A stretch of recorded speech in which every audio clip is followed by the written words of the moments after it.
EPZ যথাসময় চালু হলো, আসার কথা। আমি আজকে জানতে কথা ছিল, আগে কি বলছেন আপনারা আমি জানি না, কিন্তু আমাকে বলছেন আপনারা লোকাল লোকদের চাকরি হবে। আমি জানতে চাইবো আমাদের কয়টা লোকাল লোক চাকরি করে ইপিজেডে। এমন আপনাদের চাকরি পদ্ধতি সিস্টেম আমি জানি না কদ্দূর আছে, কিন্তু আমাকে এটা বলা হয়েছিল, সর্বোচ্চ কর্তৃপক্ষের পক্ষে বলা হয়েছিল। দেখ, আমাদের লোকেরা ব্যবসা করবে,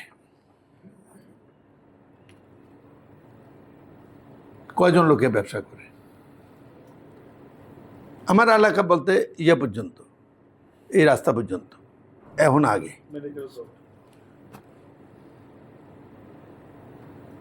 আমার এলাকার লোক আপনারা পরে গেল, এটা আমার জানার তো একটু আমি বলতে পারি, যাতে ইভিজিট করে তোমাদের এই লাভ হয়েছে,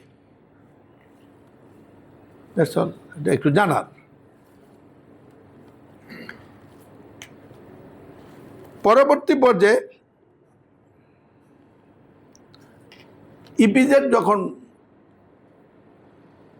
আমার সংসদ বাতিল হয়ে গেল, 11 পর থেকে ইপিজেডের লোকের এদিক দিয়ে বেরোতে পারে না।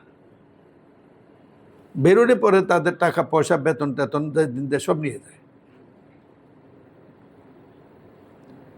পরবর্তী পর্যায়ে আমি ইপিজেডের তৎকালীন ইডিকে বলার পরে, থ্যাঙ্কস টু হিম যার জন্য উনি 7 দিনের মধ্যে একটা গেট করে দিয়েছে ওই দিক দিয়ে, পকেট গেট বেরোতে পারে।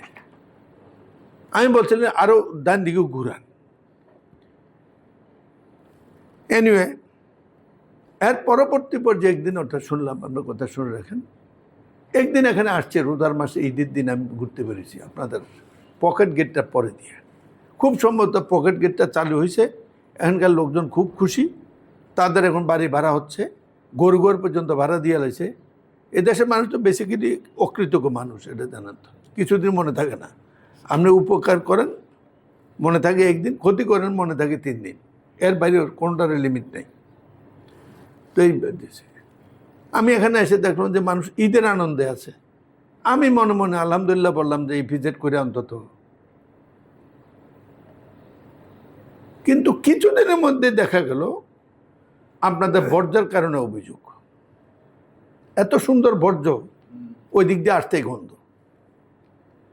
এটা কারণটা কি? গন্ধ কি আল্লাহ গজব হিসাবে দেয়? আপনারা তো যা দেখাইলেন মনে হয় যে এনতে পানি নিয়ে 1 গ্লাস খাইতে পারি। এখন চলেন ট্রাই করি, 1 গ্লাস করে খাই সবাই, তারপরে কেউ কিছু তো আমি দায়িত্ব নিলাম। পরবর্তী পর্যায়ে যখন চালু হলো, তখন আমি বাস্তব কথা শুনে রাখেন, তখন আমি বললাম যে এটার জন্য বর্জ্য শোধনাগার চালু করেন। এটা 2012 সাল। আনোয়ার মঞ্জু তখন পরিবেশ মন্ত্রী। এখান থেকে সিটি কর্পোরেশন হয়েছে, কাউন্সিলর সাহেব প্রতিবাদ দিলেন, আপনাদেরকে একটা নির্দেশ দিলেন, এই যে সিআইটিপি কি বলেন, এটা চালু করার জন্য 3 মাসের মধ্যে চালু না করলে দেবে।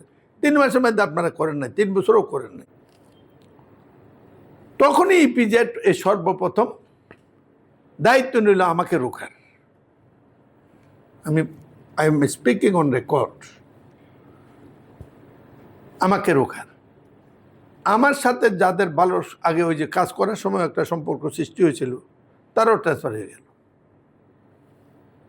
তখন আমাকে এই ইপিজেডের প্রতিপক্ষ হিসেবে দাঁড় করানো হইল।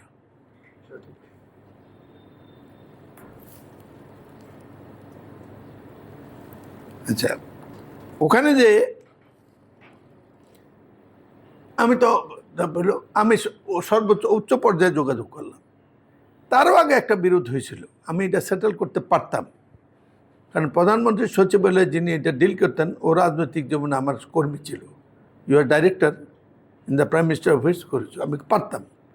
আমি মনে করেছি it will not be fair, আমার সাথে ব্যক্তিগত issue should not be raised with them. I have not raised it as yet today even. যাই হোক, তখন এখান থেকে বলা হইল, আমি যখন শোধনাগার নিয়ে চাপ দিলাম, তখন এখান থেকে একজন কাউন্সিলর স্থানীয় হয়েছে, তার সাথে আপনাদের জিএম এর সম্পর্ক হইল বা ইডি সম্পর্ক হইল।